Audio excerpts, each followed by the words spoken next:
안녕하세요. 집값 하락해야 산다 방송은 서울 집값이 지금보다 30% 이상 하락해야 압도적 다수 국민의 살림이 좋아진다, 이런 주장을 펴고 있습니다. 그러려면 투기가 끝나고 투기 매물이 쏟아져야 합니다. 투기 끝내는 필수 조건, 금리 인상이다, 이런 말씀을 지난 방송에서 드렸습니다.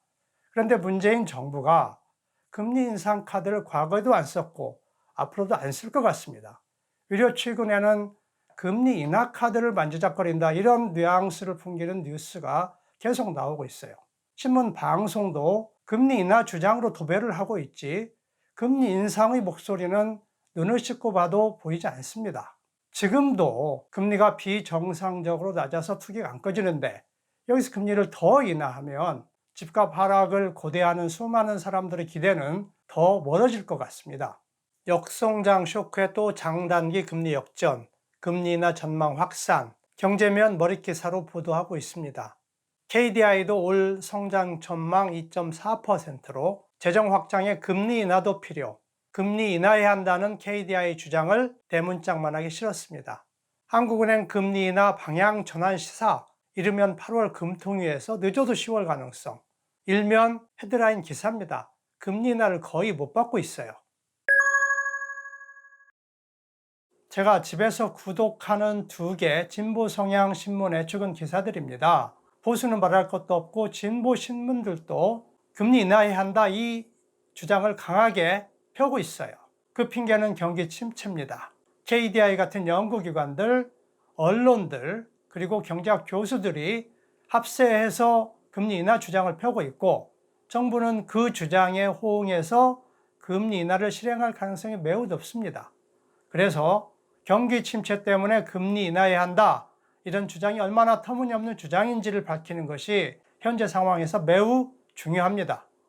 네로라 하는 국제기관들, IMF, 국제결제은행, 유럽중앙은행, 미연방은행, FRB 등 이런 연구기관들이 수없이 많은 연구 결과를 내놨습니다. 요약하면 금리 인하 혹은 제로금리가 세계 경제를 금융위기에서 벗어나게 하는 데는 효과가 있었다. 그러나 경제를 침체에서 회복하게 하는 데는 효과가 없었다, 라고 결론을 내고 있습니다. 경기 회복에 효과가 없는 이유는 2008년 글로벌 금융위기 이후에 주요 국가들이 금리 인하로 통화량을 천문학적으로 증가시켰으나 증가한 통화가 실물 경제로는 가지 않고 자산 시장으로만 흘러가서 자산 가격을 상승시켰다라는 것입니다. 이것을 경제 이론으로 설명을 드리자면 금리 인하를 하면 통화량이 증가하죠. 통화량이 증가하면 돈, 즉 화폐의 가치가 하락합니다. 화폐의 가치 하락을 뒤집으면 바로 실물 자산 가치 상승이죠. 그래서 주식, 부동산 등 자산 가격이 상승을 했습니다. 이러한 연구 결과와 경제 이론이 시사하는 점은, 첫째, 금리를 인하해도 경기 침체 해결에 효과가 없다.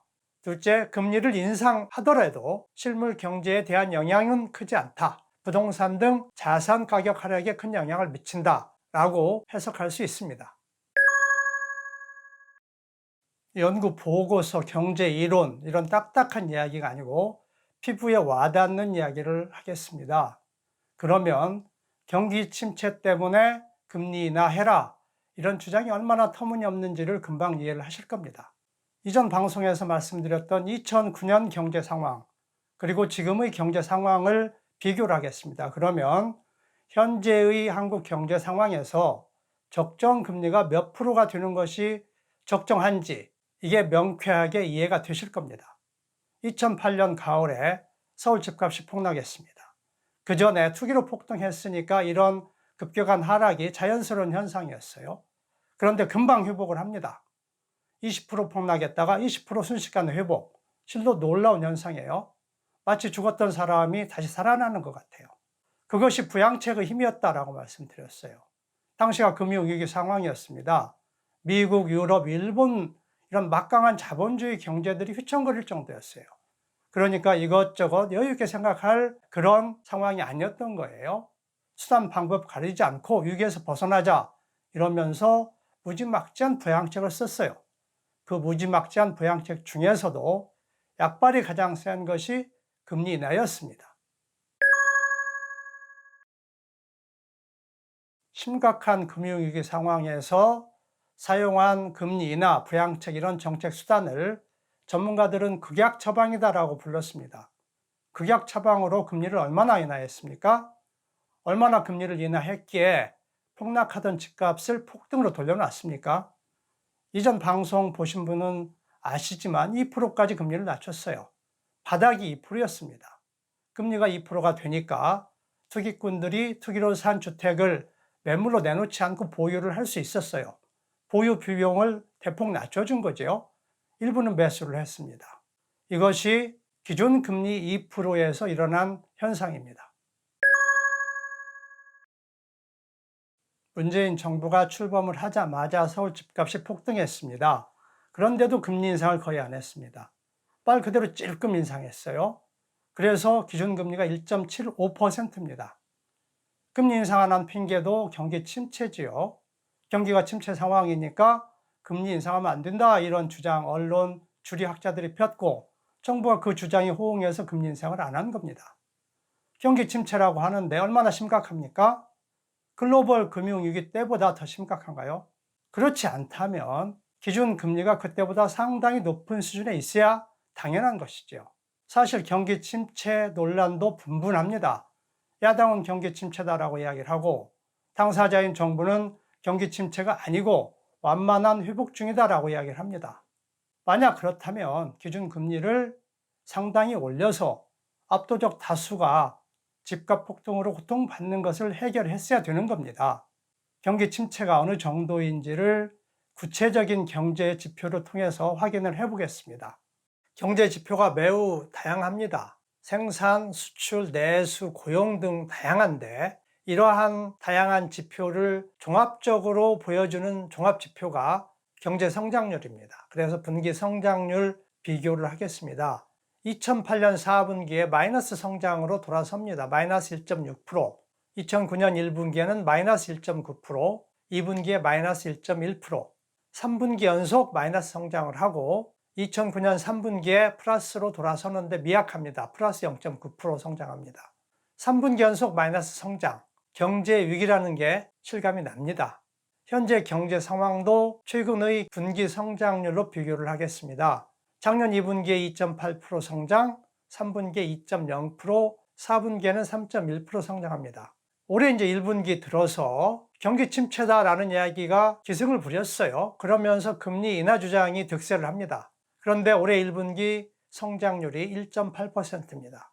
지금 경기가 나쁘다고 하지만 경제 성장률로 비교를 해보면 2009년 상황하고는 비교가 되지 않죠. 그 당시는 위기 상황이었던 거고 지금은 그냥 침체인 겁니다. 수출을 봐도 2009년에 수출이 마이너스 14%였어요. 두 자릿수로 감소를 합니다. 그런 적이 없었죠. 고용을 보면 고용을 30% 책임진 분야가 자영업이에요. 자영업자들이 가장 큰 타격을 받습니다.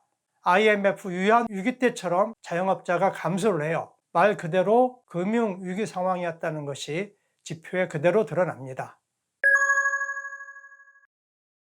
금리하고 관련해서 이명박 정부 시기에 매우 흥미로운 사례가 하나 있습니다. 2008년 가을에 금융위기 터지니까 금리를 대폭 인하해서 폭락하던 집값을 폭등으로 돌려놨다고 이야기를 했죠. 그런데 금융위기 끝났다고 생각하자마자 금리를 인상합니다. 매우 신속하게 큰 폭으로 인상을 합니다.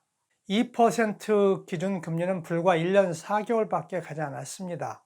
2010년 7월부터 기준금리를 인상합니다. 1년간 무려 1.25% 인상을 해요. 그래서 2011년 6월에 3.25%까지 인상을 합니다. 2011년 경제 상황을 보면 경제 위기가 완전히 끝난 건 아니에요. 큰 충격이 가신 정도였단 말이에요. 불확실성이 경제에 여전히 남아있는 상황이에요. 그런데도 금리를 3.25%까지 인상을 합니다. 현재 경기 상황이 2011년보다 나쁘다 이렇게 생각하는 사람은 별로 없을 겁니다. 2009년과 2019년 실물경제, 금융, 부동산 시장을 비교한 결론은 2009년은 위기 상황이었고 현재는 단순한 침체 상황이다. 그래서 현재 기준금리 1.75%는 비정상적으로 낮다. 2011년하고 비교를 해도 그때보다 지금이 경기가 나쁘진 않아요. 그렇다면 당시 기준금리 3.25%보다는 높아야 한다. 이게 결론입니다. 거기에다가 서울 집값 폭등까지를 감안한다면 기준금리는 4% 이상이 되는 것이 정상적인 수준입니다. 그런데도 KDI 같은 연구기관들, 학자들, 경제학 교수들, 언론들 금리 더 인하해라 이런 주장을 하고 있어요.